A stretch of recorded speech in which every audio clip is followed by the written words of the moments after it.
Hey everyone, welcome to the Solo to Entrepreneur Show. You are with me, Lorraine Choi, the host, as always. Today, I have one of my good friends, Diego Munoz.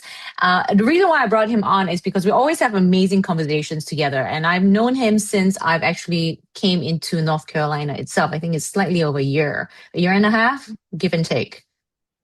Yeah, give and take. I've enjoyed every moment we've had a chance to talk, Lauren. So I'm grateful for this opportunity. Absolutely. So welcome, and thank you guys for staying tuned to today's episode. Now, today's conversation is going to be about everything, right? If you guys have been following the episode, it's about growth in business. It's about people, us as humans. So, Diego, when we spoke about, I know you're a person of wisdom, but you're actually not originally from North Carolina. And the reason why I want to touch bases with this is a lot of people are in the process of moving, right? Whether or not it's moving between suburbs, moving states or moving countries. So with you not being from here, how did that journey for you to select this place happen? We're going back into that journey. Well, no, it's kind of a fun story, but I also try to bring it into a context that others might appreciate. So I'm originally from New York, now in Raleigh. There's an expression in the South known as we're darn Yankees. There might be other words that also apply, and it's for anyone who's moved here and isn't going back. I'm not. My wife and I absolutely love this area. We raised our kids here, but it was a bit of an adjustment moving here. The culture, it's wonderful people, but it is a different pace. It is a different understanding in terms of how people react to certain things.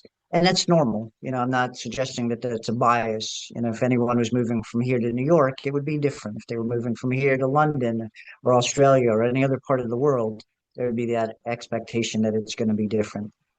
But I will say that. But for you moving from the city area, right? Like for me, I moved from Mhm. Sydney to Raleigh itself. For you moving from a city to Raleigh, some people move from city to, non-city. Some people move from the country to the city. What's your viewpoint of a city person moving into the in-between, as I call this area? Mhm. It's just slower moving. Uh, I was used to a certain hustle and grind. And it exists here also, but there's also certain expectations that I've come to appreciate, right? So, time with family is much more significant here. Time with community is much more significant in this area than where I was at. And I've come to appreciate the importance of those relationship building opportunities when it comes to family and community, so that when you're an entrepreneur, compared to where it might have been where I was in New York, it was a hustle, it was a grind without the connection points that I find are more inset here in terms of just culture and people.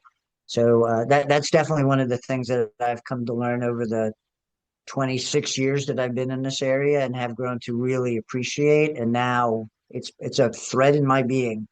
I don't know that I can get rid of it. Yesterday, I spoke to a friend who is migrating from Germany to the US. So she reached out to me because she's struggling with the thought process of the move. And she asked me how I handled the move. So for yourself, with people that are moving, whether or not it's moving, uh, like uprooting their family or actually moving business, what would your advice be in order for someone to be able to at least balance out? Like, how quickly was it for you to balance out? What would your advice be for people out there? Um, well, I'm going to give you my best guidance with the transparent perspective that I did not move here with family. I moved here. My wife was actually my girlfriend. We kind of knew where our relationship was going. She moved down here first. I followed less than a year later.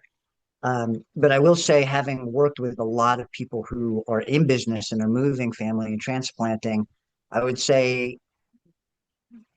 to the best of your ability, if you're moving to this area, connect with community first, right? Trying to plant the business right away without a connection to the community is going to be challenging unless you already have that connection in place before you move.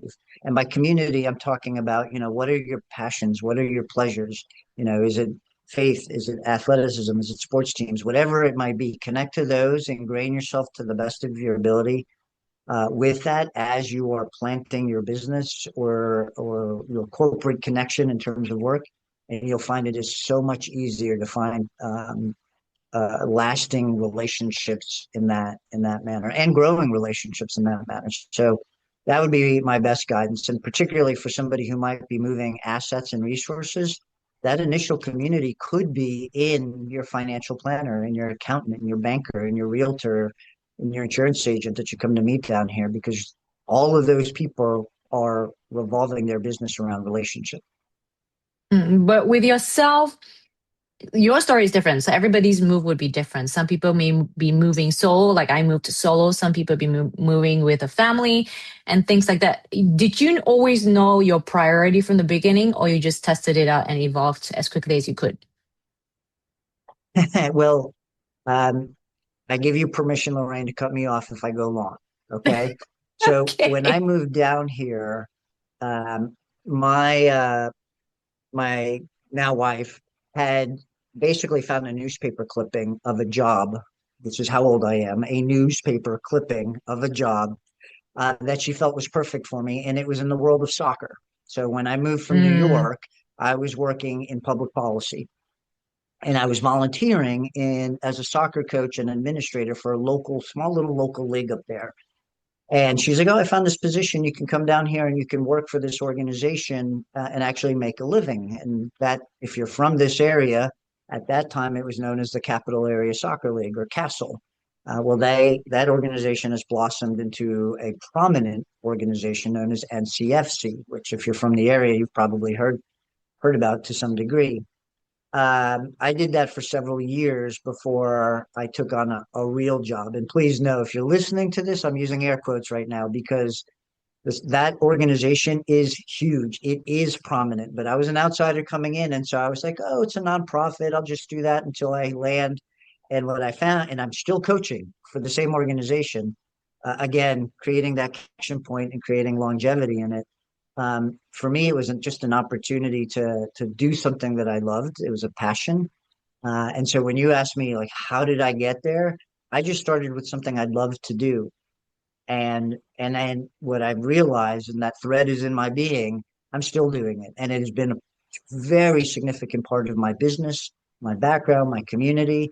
If anybody isn't watching this in a couple of years, what you should know is the World Cup is going on in the United States right now, and my productivity is probably not as good as it might be during other yeah. parts of the year. But it has been just wonderful to connect with people about a game during business conversations. So that's when I got here. It was about finding that one thing that connected me, and it was soccer. Fair, fair. Because everybody has like the different viewpoint on how they would transition, isn't it? How would they transfer or transplant? Some people may know their Mhm. priority. Some people takes their priority in a different angle. But for you, was the sports part because that's where you set the connection with people locally. And I think for you, Mhm. that was the easiest way of connecting with people. It sounds like it. For some people like myself, like I'm an introvert. Is how do you put yourself in a position where you could connect with people even though you would rather be comfortable staying at home, so to say. I So, think a lot of Lorraine, us, yeah, classify if ourselves I as could, introverted. let me expand on that point, because I recently got asked by somebody who's new to business. They're like, how do I go find business? How do I prospect for business? And I know this is a Yeah. big part of what you do, right? And my guidance to them was, the philosophy that's worked for me is there's two ways to find business for me. You either do what you love and you attract people to it and you're the expert, or you get attracted to what people are looking for and you go Mm, become the expert in what they're looking for because they haven't found anybody else. For me, those have been absolute easiest ways to find business. And it's not just in terms of expert at a skill set, because I came into the commercial real estate space through soccer. And so my first few clients came from the soccer world. They were like, "Oh, you're in commercial real estate. Can you help me?" Those conversations started organically because I was on the sideline, or we were watching a game, or I had coached their kids. And, so my guidance to anyone who's moving to this area and trying to figure out what to do and they're trying to grow business, either let people know what you're really good at, or ask people what they're in need of and be good, really, really good at that. that is so true though, because when I was growing my business in Australia, the first thing I did was I was looking for an area that had majority of my clientele. And the next part is how do I enter into that circle? And it just so happened that I had a dog. Okay, fine. People are attracted to dogs. They will be more willing to talk to someone that's foreigner that has a dog. And that was how I started my business in the local area many years ago. Was having conversation. I had an academy, so it was having the kids warm up to me, parents come over to me just because I had a dog, and then they want to get to know me, and I want to get to know about the neighborhood. So it seems more of a softer way of sales rather than, hey, I got this business, come buy from me.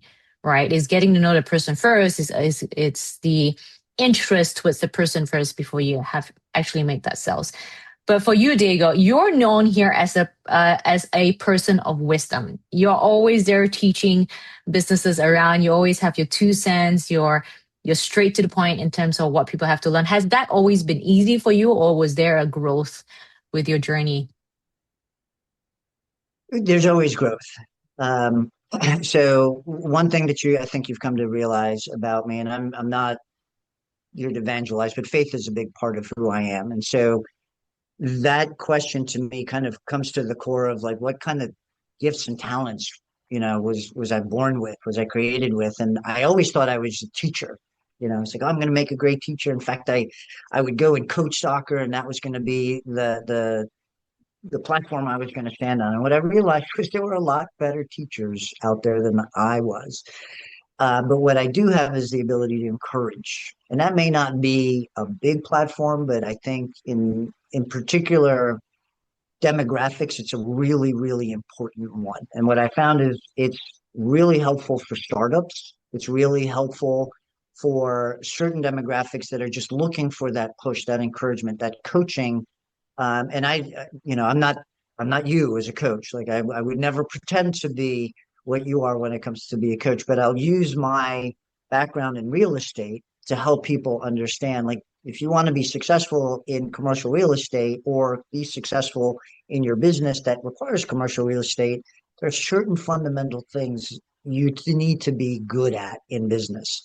And so I've always used that platform to encourage people. So you're very kind to suggest that I'm somebody who comes from a place of wisdom.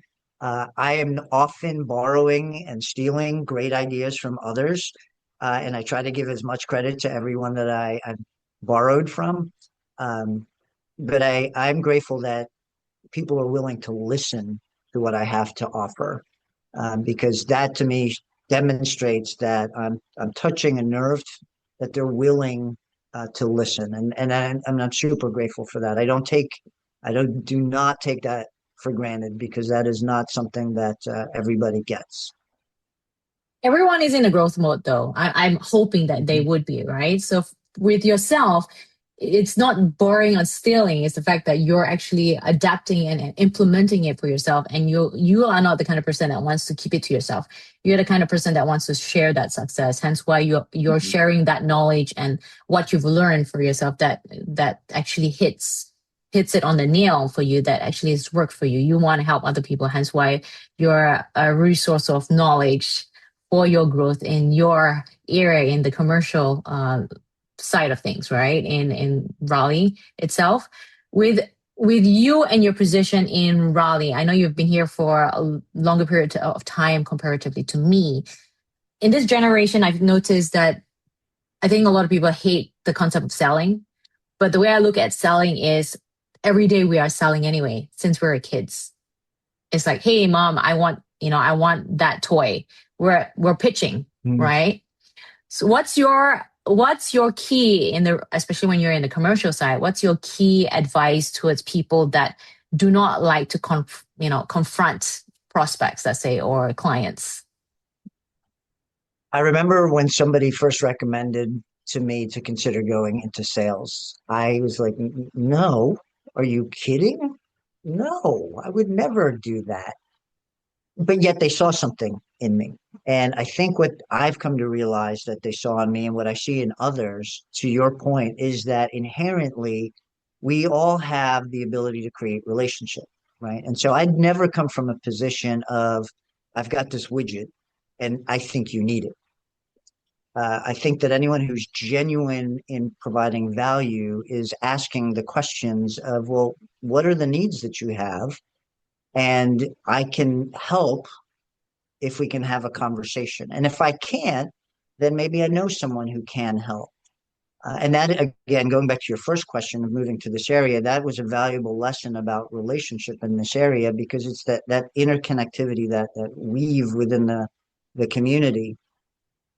So I would say for anyone who's struggling with this idea of I'm a salesperson, well, we're all salespeople. I had one person, my mentor, tell me, when you were dating, you were a salesperson. I was like, you know what? You're right. And I must have sold a pretty good bag of goods to my wife because she said yes and is still with me. Right. And so for me, it's that, all right, authenticity. If I'm going to be offering something of value to someone, then I have to be authentic about what it is that I'm offering, authentic to who I am. And I have to appreciate the authenticity of the person in front of me to know that what they're asking for is Is something I can is truly also is offer. understanding why we don't like selling. Because I think for me and a lot of people out there is we don't like rejection. We don't like the Mm, harsh rejection, right? And maybe that's why people don't like dating is because we don't like the hard rejection. Maybe that's why people don't want to go into sales is because they don't like the no's. It's painful for them, right? And I think you're on the same as me, where it's leveling up our weaknesses. So if sales is your weakness, how do you have that communication? We learn language so that we be able to communicate with people.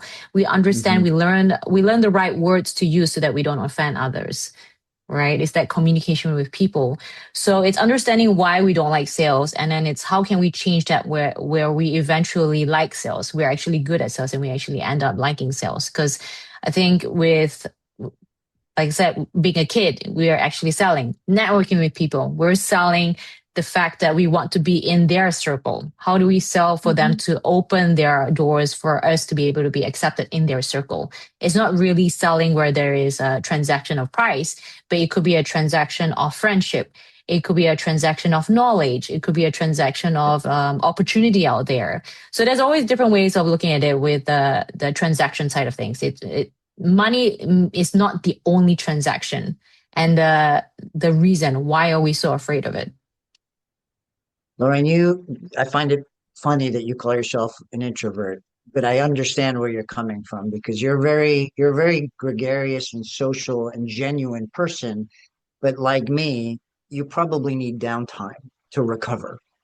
Fair or unfair to say that, People think, yeah, yeah. right? And so So if I I don't think answer to my your, phone, there's a reason. yeah, um, I think what ends up happening is that most people that rejection that you're speaking of, it weighs heavy on them. And I've Mm, come to realize in over a long period of time that I've heard the word no since the first time my mom slapped my hand when I reached for the cookie jar, right? Or reached for the stove top when the pilot light was on, right? And so I've heard no all my life. What I came to realize is that the hard no's come from people that I don't have any relationship with because I take it personally. The easy no's are from people who I do know and I can mm, appreciate where they're coming from because it's not about me, right? And I can potentially follow up and get a better understanding of why the no. So I learned two things about no's that I'm sure you've taught many times, that there is a calculation to no's, the word no, and there is also an emotional understanding of where the no originates. Right? Is no a no, or is no a not yet, or no I don't understand, right? Or a no not now. Um, and but no, too often we hear no as being no, not you. mm, And that's rarely the case. In fact, it's so rare that when it happens, the person who is saying that was not afraid to say, no, not you. And then you're like, okay, good, I'm out. If it's not me, then I'm out. I don't need this relationship. But then the no on the calculation side, and this is something that you do learn in sales, is conversion. mm, If it takes you 500 no's to get to the one yes, then now I have put a dollar amount to each of those 499 no's. Or if you know that If you need to receive the 499 no's before you get the yes, how quickly would you go through your no's to reach that one yes? if I'm going to get a $5,000 payday, then I know each one of those no's is worth $10. And I can work my math up. Now, obviously, eventually I want to become skilled enough where that 500 is maybe 200 and each no worth is worth more and a step closer to whatever the value of the yes is going to be. And and I use a transactional number. It doesn't have to be transactional number. It could be a more meaningful value than just a dollar or paycheck.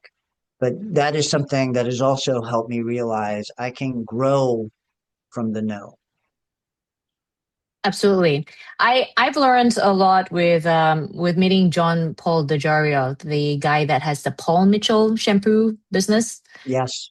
So he shared a story, and this story is also online, where he shared a story. He lived in his car with his son back in the day, and that time he was selling. I can't remember what he was selling, but he was selling a lot of things. Where the constant no in his face, I think it was shampoo at that time, constant no in his face until the one yes that gave him that opportunity.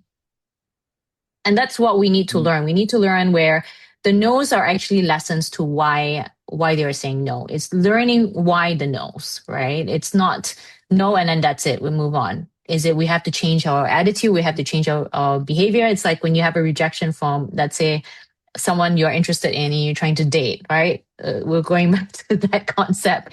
So it's why is it so? Is it because they are not suitable for you? Is that not for you? Is it because they don't like to work with you? Is it because of the product? Is it because it's not the right time? You're not ready maybe, or they're not ready. It's understanding why and then working through that process. It could Can be I when you're take what getting you a said loan. once? Yeah, go Can I ahead. take what you said one step further? And it's Absolutely. interesting that you mentioned that individual because in the beauty industry, there's another amazing example. Her name is, I'm going to get her name wrong now. I believe it's Jamie Kearns Lima. Okay. Does that name ring a bell for you? She Not for me sold personally, her, but it could be for others. she Yes. wrote a book called, I believe it's called Worthy. And her experience was that she sold her um, makeup company to, I think is L'Oreal or Maybelline for $2 billion. Now, a lot of people who didn't know who she was, like, oh, that's an overnight success. It took her, if I'm not mistaken, a couple decades of no's Mm, and rejections. And her main rejection was actually, no, not you, because she wasn't the image that was expected in the beauty industry. And so she flipped it entirely. She completely flipped the industry by saying, well, the images that you're portraying are not everyday women. I'm everyday, well, not me, but her. She was portraying as like, I'm everyday women. And so she was able to get out in front and she grew her business organically to the point where she finally was able to sell it when it got to that point. But that's another amazing story of a person who just battled through the nose, and she gives a lot of credit to her husband is sticking next to her as well, which I often find for me having a wife is important, but it doesn't have to be in a spouse. It could be in a business partner. It could be in a close friendship. It could be a parent or a child. I often find that the journeys like this are best had with somebody else. mm. With yourself, because everybody have their own no story. So with you, what was your biggest no that changed your life forever? Hmm. I was thinking about this as we were talking about it. So I remember I was offered a position as an executive for a construction company before I got into real estate, and I was business development, and it was a lot of cold calling, and I didn't know what I didn't know, and I certainly didn't know anything about construction at the time, commercial construction, and I met this gentleman through soccer, and he gave me this opportunity, so I embraced it and jumped in. And transparently speaking, I lasted maybe 90 days, and he didn't fire me. I just couldn't. I literally, when I came back and I said, I can't do this anymore, he said, well, I don't think you've given it enough time. My response was, I can't take another no. And it was unfortunate that I took that. I grew from that because for me, I won't be that person that I was anymore. I now recognize that there are things I could have done at that point to become more resilient, to become better informed, to understand how to bring value. And I didn't. And I don't regret that time. I actually am grateful because it's helped me in my business now. But that stands out as a moment in my life where I let no to get the better of me. Fair, fair. Okay, fair.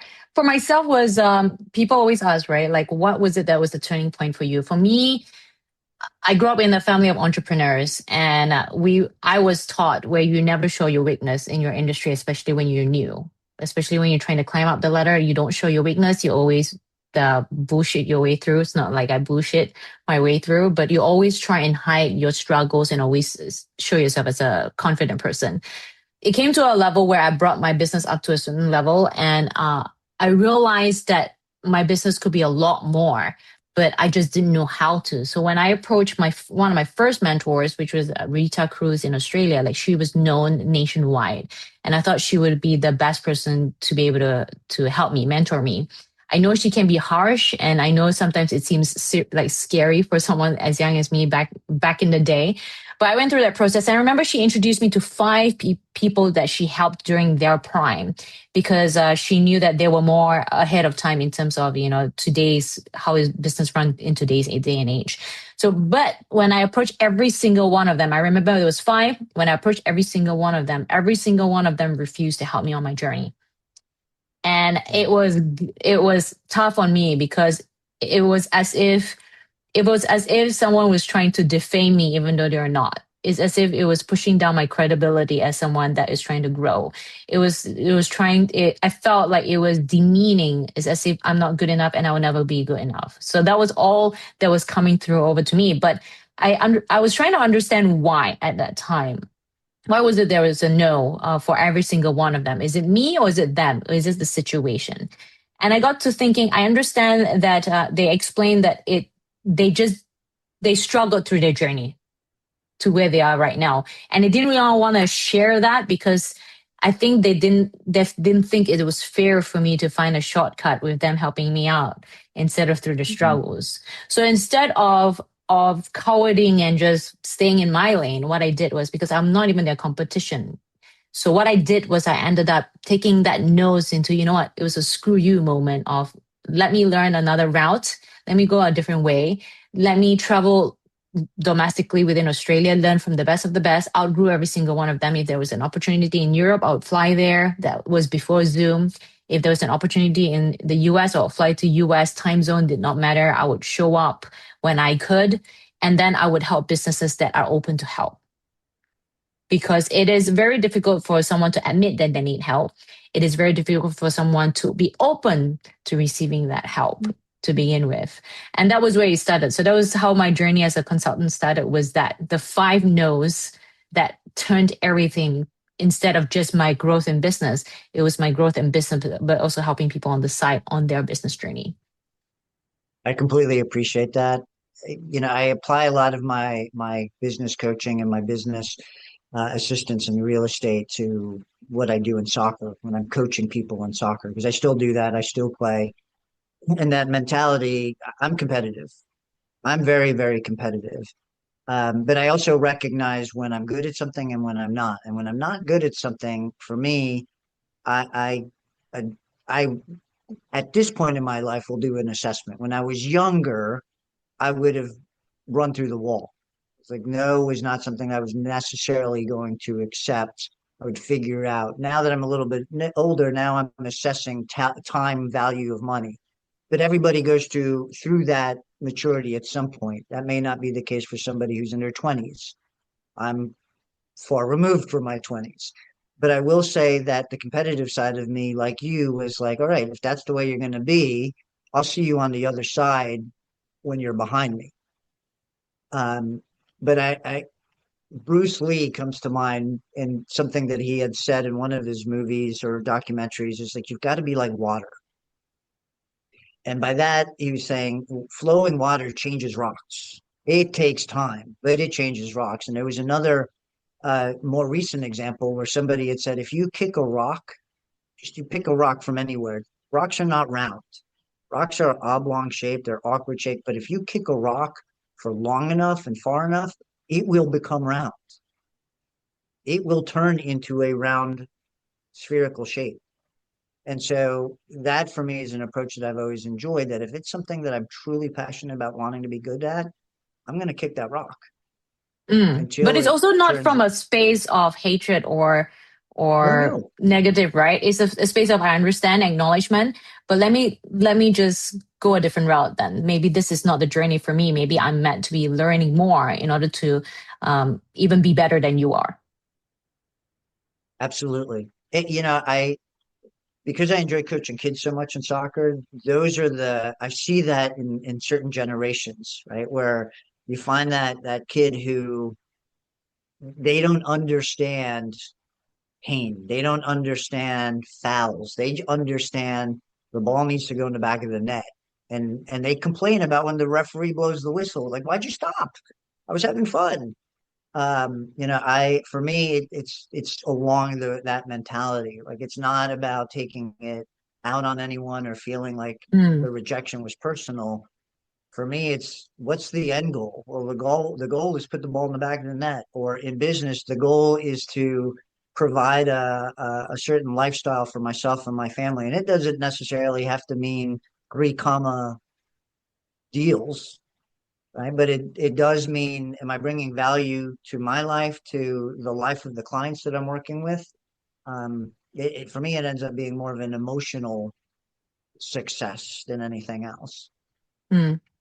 Every time we meet up, we always end up talking and talking, and then we always lose track of time. It seems, but Have we lost track? I no, apologize. no, it's all good. It's all good. No, we always have great things to talk about. So, I do appreciate you here. But I want to bring it back to the human side of things, right? What is Diego's routine that works for you? Maybe it's something that other people can consider for themselves. So, what kind of routine for you works? Well, I'm going to start off with the thing that most people probably don't recognize and take for granted, rest. I need quality rest. Now, I'm not saying I sleep 10 hours a day. I wish I could still do that.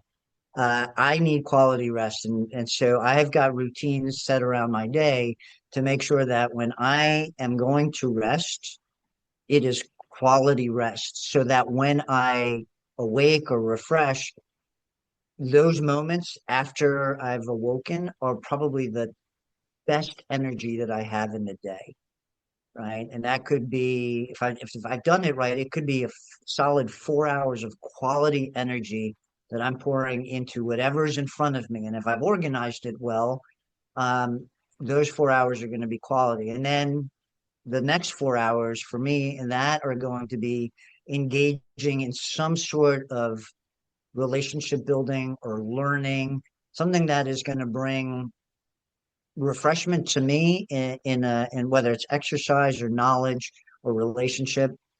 But it's a great question because it's not one that I get asked often, and it's not an answer that many people think. But for me, quality rest is critically important for me to be at my best. But you talked about 4 hours though. So I'm assuming that you have a level of 4 hours here and 4 hours there. You kind of structure your day that way. Yes, and I'll probably not something I care to admit in public, but I'm a transparent person. If it's 3, 4 o'clock in the afternoon and I'm exhausted, I'll take a half hour nap. Like As you said, I'm rest not is important embarrassed for to. you. Exactly. If I know that I'm going to have a busy evening coaching soccer or spending time with family, I don't want to be dragging at 8 o'clock. I want to have momentum and energy. And so if it means hiding out for half an hour somewhere, and it doesn't, when I say nap, anybody who's of a certain age, you just got to close your eyes and decompress and get all sensory out. That half hour refreshes me and it gives me maybe another 2.5, 3 hours of solid opportunity to engage in whatever I'm going to be doing next.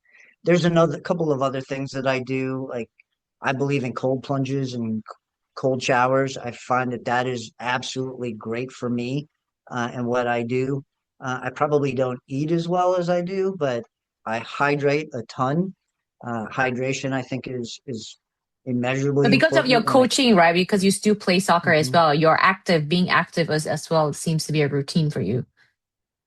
It has to be. Mm. Otherwise, yeah, there'd be bigger problems in my life. Good for you drinking So water. right? You reminded me. Some people have like set routines where, okay, I got to wake up at 5 o'clock in the morning. I got to do this. I got to do that. Do that. Some people work well with routines, like set routines. Some work well with flexible routines. So it's not all routines work for everybody. It's not like one size fits all. Like for myself, I work well with a structured routine, but it also adjusts according to, you said, energy, right? Like my priority is the energy side of things. So if I'm working late past 1 o'clock, that means I'll wake up late because I do need that energy. It really depends on the day, and it's the same thing too for me. Where if I need to nap in the middle of the day, I'll nap in the middle of the day so that I can still have the energy towards the rest of the day. So it's finding something that's suitable for yourself. If you're listening out there, it's trying other people's routine and seeing if that works, or maybe you can adjust it accordingly that it will suit yourself. Absolutely. And you got to protect that time Mm, when it's needed. I'm not suggesting that everybody, I don't, I get maybe 5.5, 6 hours of quality sleep every night. If I can get that every night, I'm good. If I get something less than that, I might need a nap at some point in the afternoon.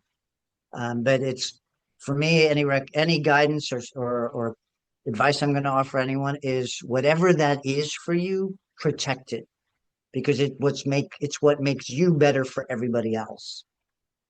if you could meet yourself in 20 years back then, what would the one advice you would give yourself 25 years ago? It's not my fault. And I'm probably not unique in saying that, but I go back to when I was a younger person and I put a lot of responsibility on my shoulders. And a lot of that may have just been the situation of my upbringing, where I was put in a difficult situation at a young age in terms of family and that kind of thing. Um, and I just grew up with a lot of sense of self guilt. And it wasn't until I recognized what healthy relationships look like Mm, that I started breaking away from that sense of like, okay, you know what? It's not my fault.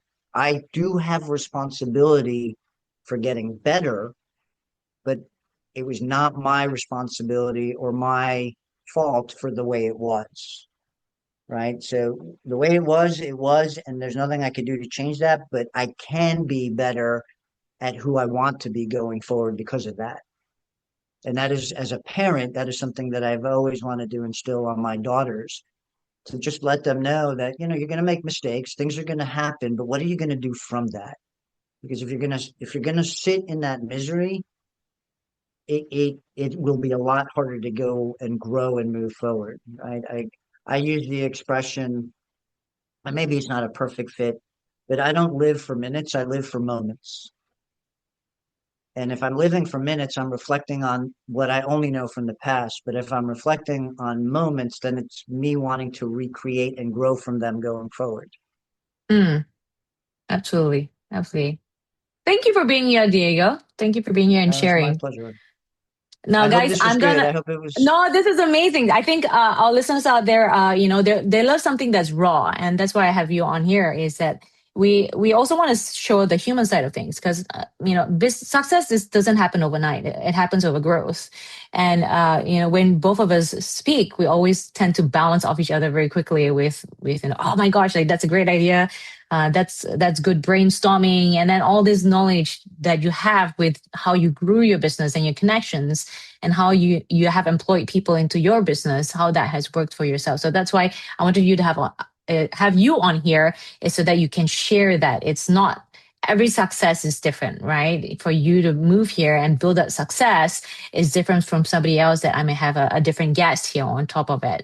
But guys, if you are interested to follow Diego's journey, whether or not it's soccer, you want to have a conversation with him on soccer, or and whether or not you want to have a conversation with him, and you're here based in Raleigh on commercial real estate, whether or not it's multifamily, I'm assuming that's what you guys do, or commercial side of things, or just have a chat with him. If you want to have a chat with him, I'm going to have your information. I'm going to put his information on the description below. Diego, I'm going to get that from you after the call.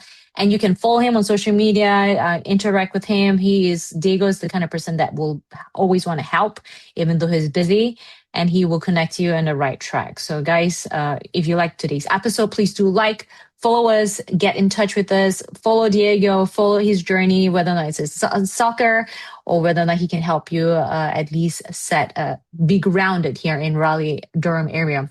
By all means, reach out to him. And then if you want to know more about his company and his business, I will also put that on the description below. But otherwise, Diego, do you have any last words for our listeners out there? Thank you so much. And for the listeners who have been listening to her podcast, you know how amazing Lorraine is. And for those of you who are listening for the first time, if I've not presented myself well, it's not her fault. She does an amazing job at what she does. So definitely follow her because she has a lot to offer. Amazing. Thanks, guys. I'll see you next time. Bye.